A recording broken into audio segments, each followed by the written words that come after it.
Well, hello everybody, and welcome to another episode of Kensington Creates. I am Deborah, and it is so good to be with you for another little while that we get to talk today.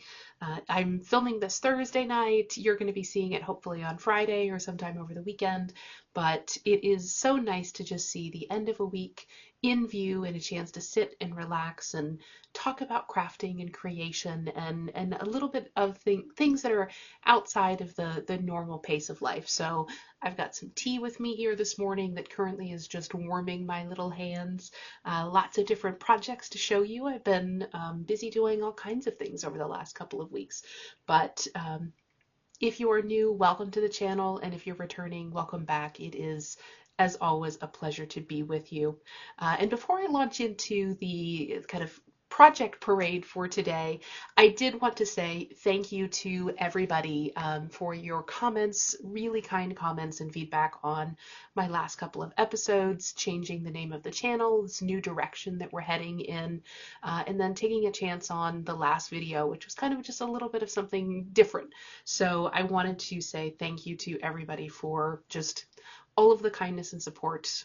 This is a kind and supportive community, so I'm not surprised, but I really wanted to say thank you and acknowledge that before we head into the episode for today. So again, thank you.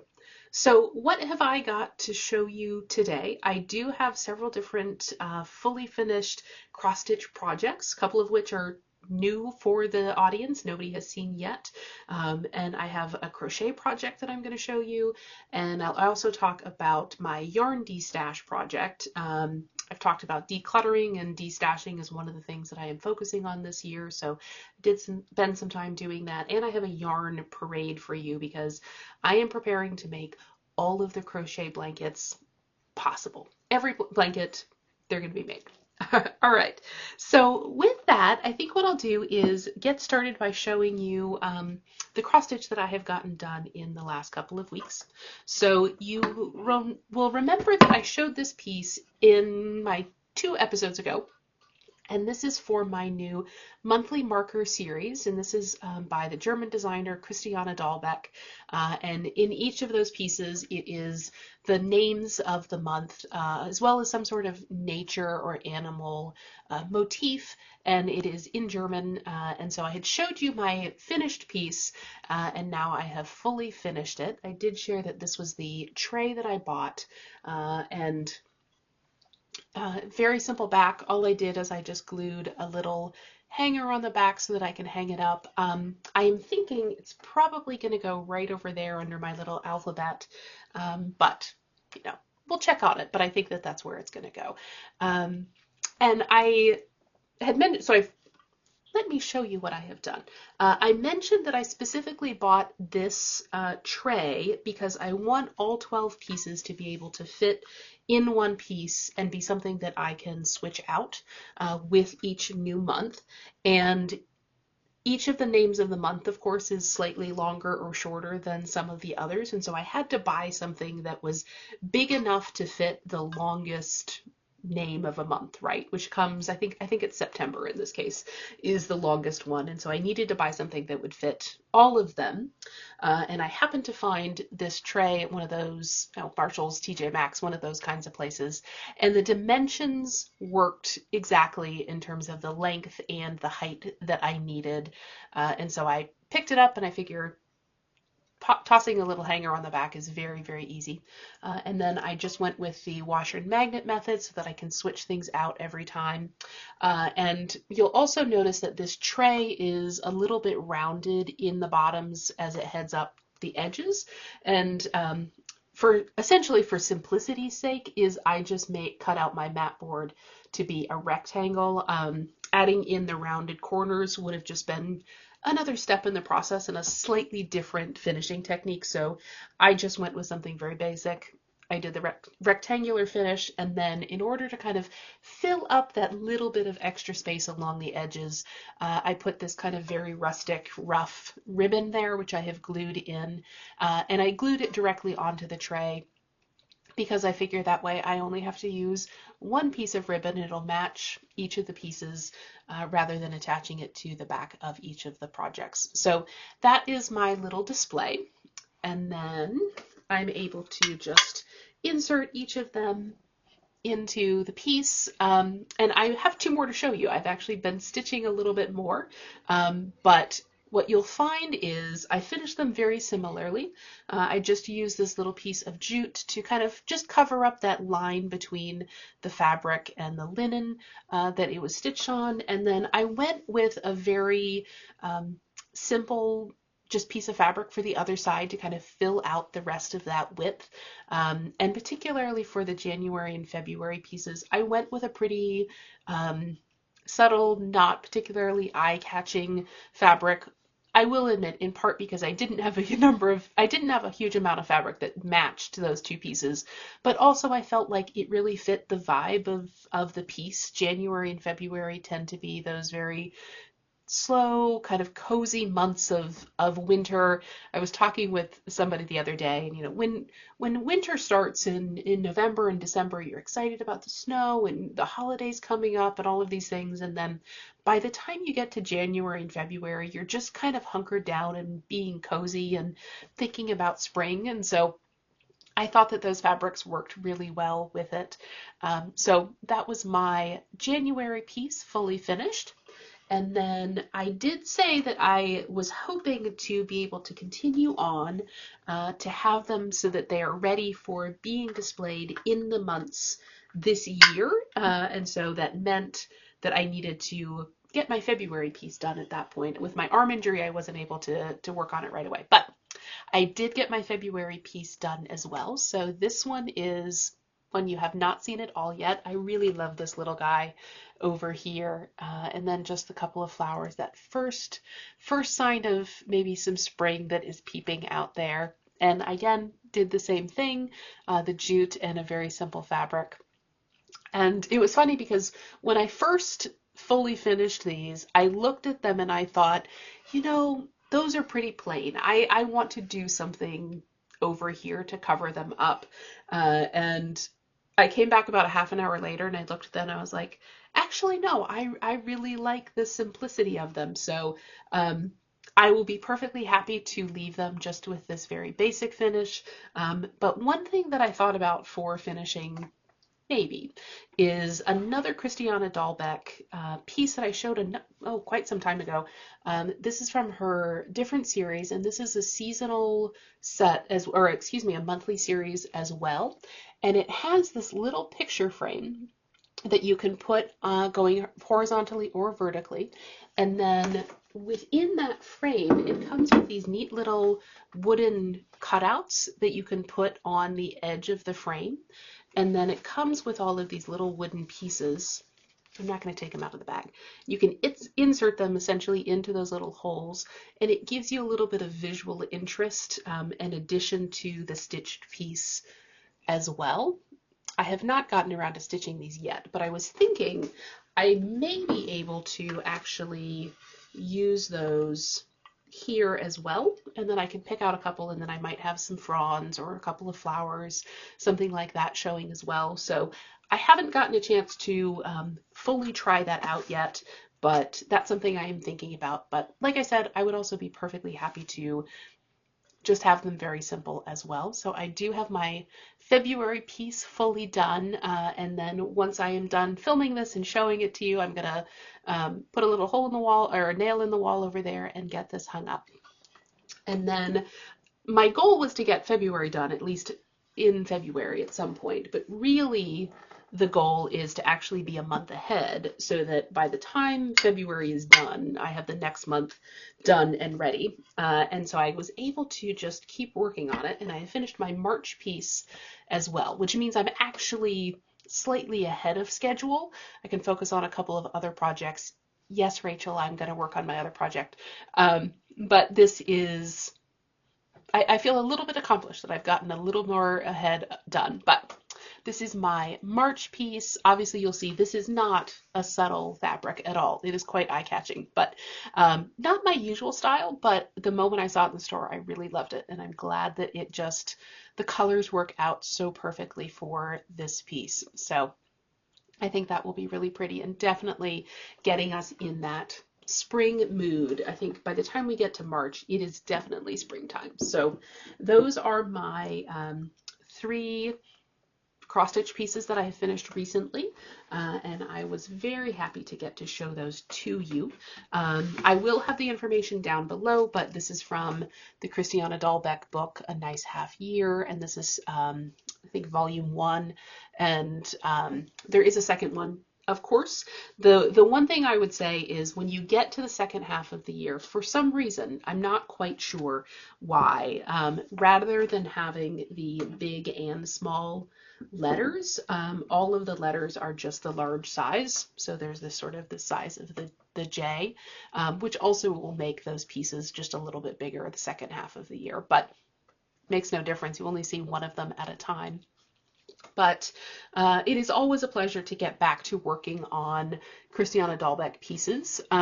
There is, I will say, there is quite a lot of partial stitches in the sense that you might make an elongated stitch. So rather than going over 2 threads in each direction, you might go over 1 and up 2 so that you wind up with a very elongated rectangle one way or another, for example. There can be on occasion some over 1 stitching. You see that's how we get the delicacy of the R at the top there. But so it's a little bit fiddly stitching. It's not something that you can really kind of mindlessly work on. You have to be focusing and making sure that you're kind of putting your stitches in the right place and, you know, covering the right number of threads and all of that. So it's not like an on-the-go project, for example, for me, but I think that the time that you spend on putting the effort into those stitches really creates a beautiful look. I think that there is a delicacy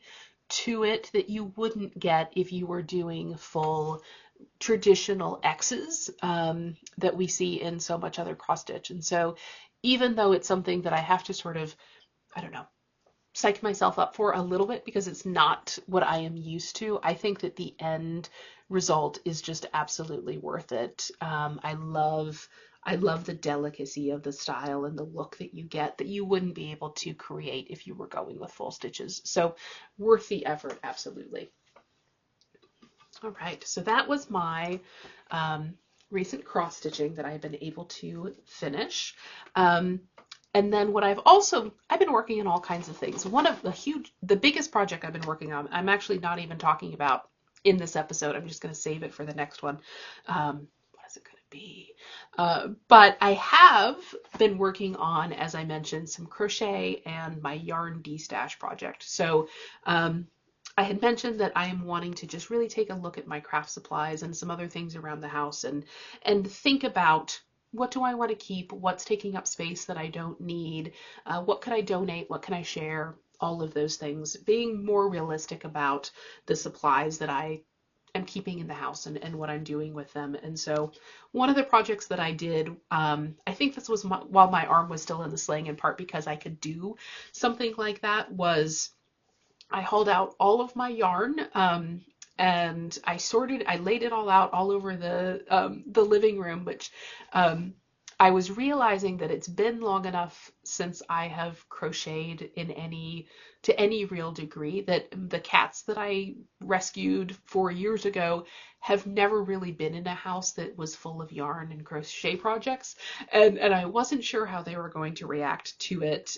Initially, they were just very irritated because how dare I be putting stuff on their seats? This room is theirs for the taking.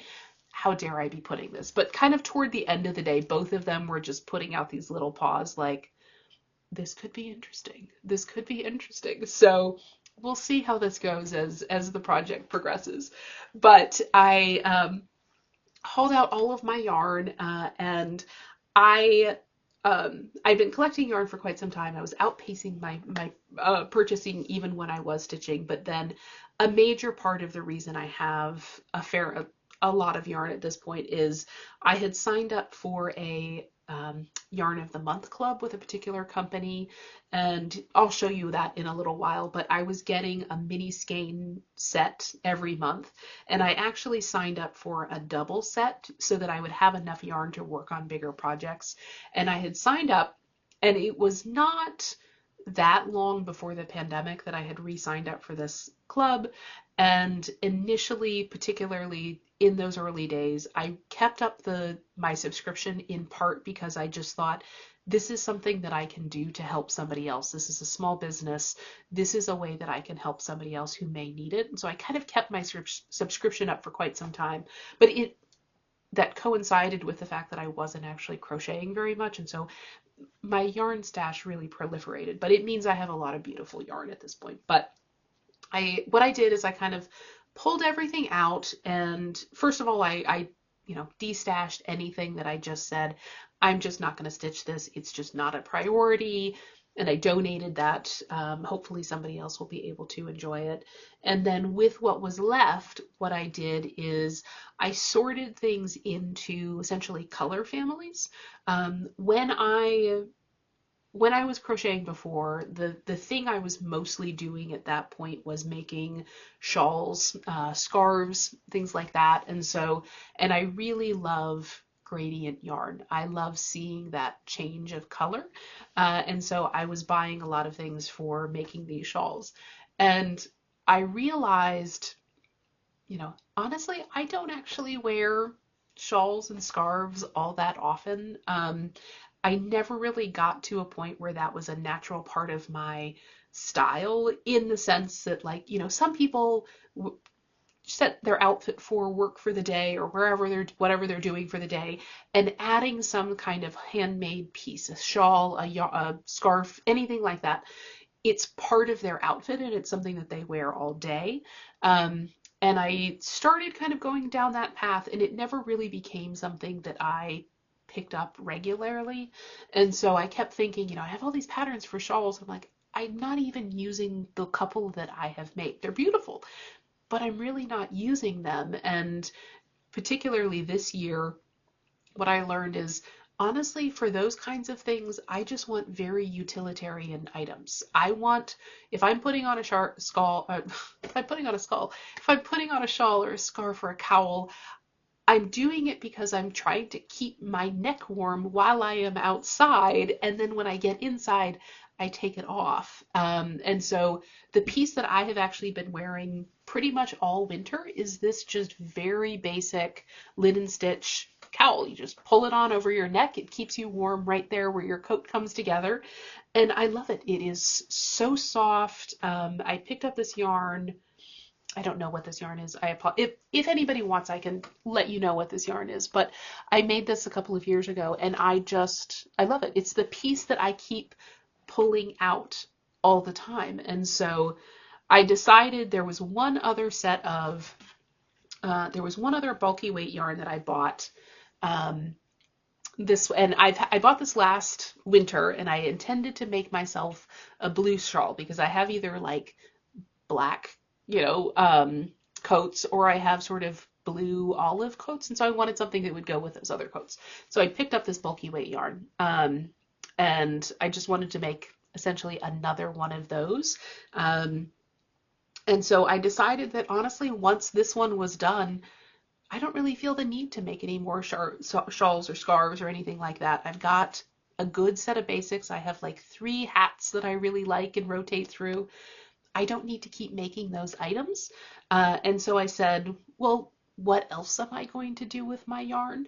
And what I've decided is I'm just going to make myself the world's largest collection of crocheted blankets, because, as I have been settling into this house and, changing my personal style and what I am looking for, the thing that I keep trying to buy or add and I am never satisfied with from store-bought things is blankets, the snuggly blankets that you have on your couch or your throw, and you pull up and you keep warm in the wintertime. And I have one blanket that I love, and then my mother has a kind of very similar blanket that's red, and we call it the red blankie. And when I'm over at my parents' house, there's when dinner is done, I go sit on the couch under the red blankie. Even in the summertime, there's the red blankie. So I've got a green blankie. But beyond that, none of the other blankets in this house are really things that I like. And so I'm going to use all of my yarn to make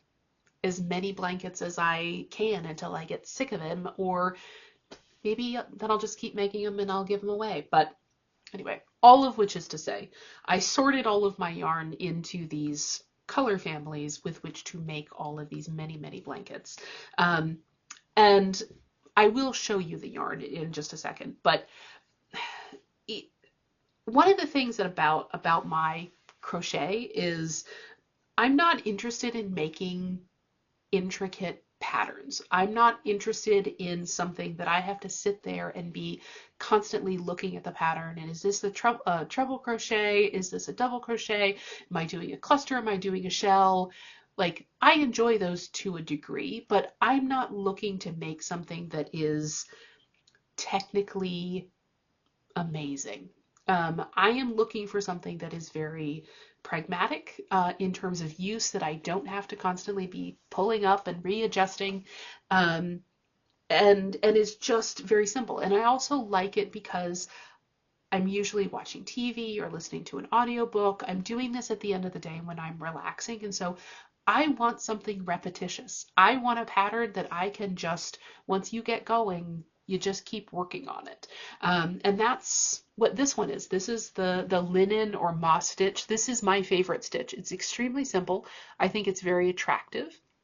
And then with this one, this is worked in a spiral. So basically, once you finish your foundation chain or foundation 2 rows, it is the same stitch over and over and over again until you get the end and you sign it off. And I enjoy that for many reasons. That is something that I actually just enjoy. It's relaxing. It is creating something beautiful and functional that I like, but it's allowing me to turn my brain off. It's not taking up a lot of that time. And so I tend to crochet very simple patterns. And in part, I do that also because I want to show off the yarn itself. I want something that will allow you to see the beautiful variegated yarn and enjoy this. This is a Manos del Uruguay, super bulky. It is just so soft. It's a single ply. I love it. And so I just tend to go for those very simple patterns that are something I can work on very easily while showcasing the yarns that I have. So honestly, for all of my blankets, I will do a couple of other styles eventually, but the first couple I'm probably just going to do linen stitch blankets, and they'll just be in smaller weight yarns, so they will be a whole lot more stitches. But I'm happy with that. I feel like I am going to get to use my stash. It's going to create something that I actually really want and need for my house. And I get to enjoy all of these beautiful things. So let me show you just a little bit of what I have done. Let's see here. So this is, these are 2 sets of the mini skein set that I purchased, and these are by Space Cadet Yarn.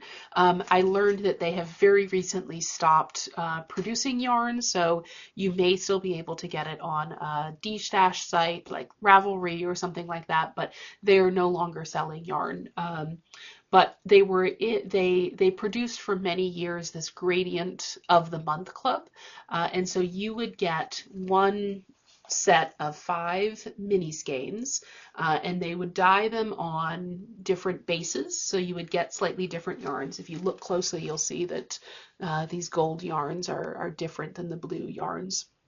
And so you would get these 5 mini skeins a month, and then I got a double order, so I would get 2 sets of the same, and that way I could kind of double up on each of those colors.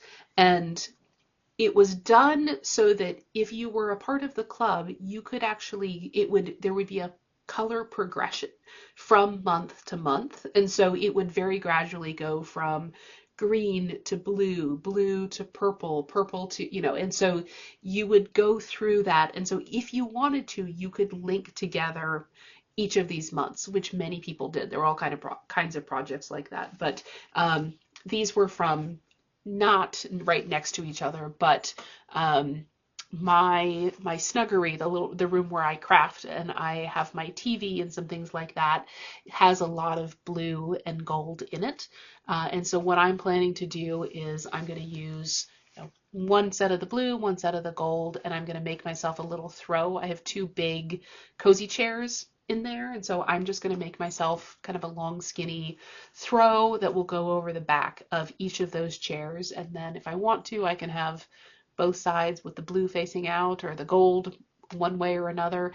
I'm not planning to alternate the yarns. I'm just going to start from probably the lightest blue and go to the darkest blue and etc. and then do the same with the gold. But I think it's really great to get it, to be able to pull these out. Not necessarily put them together in the way that they may have been intended with the month-to-month colors, but colors that I really like match what I'm doing.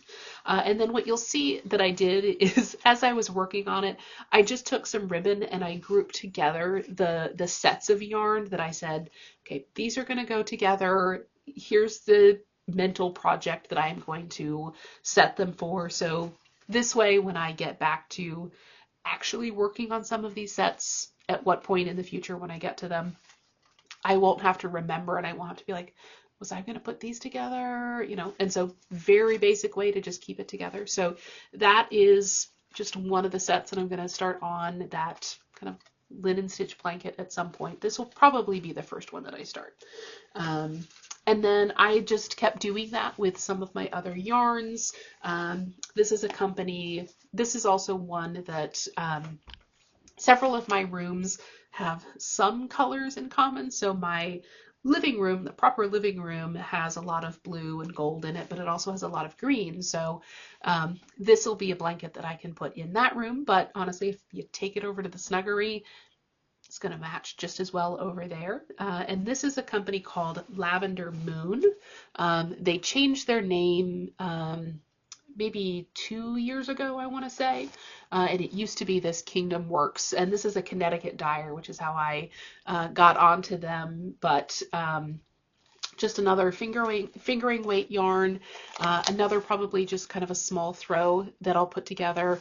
And I like having both these, the mix of the variegated yarns with the solid. So I'll probably figure out some way to alternate those, but just another beautiful set that I will be working on.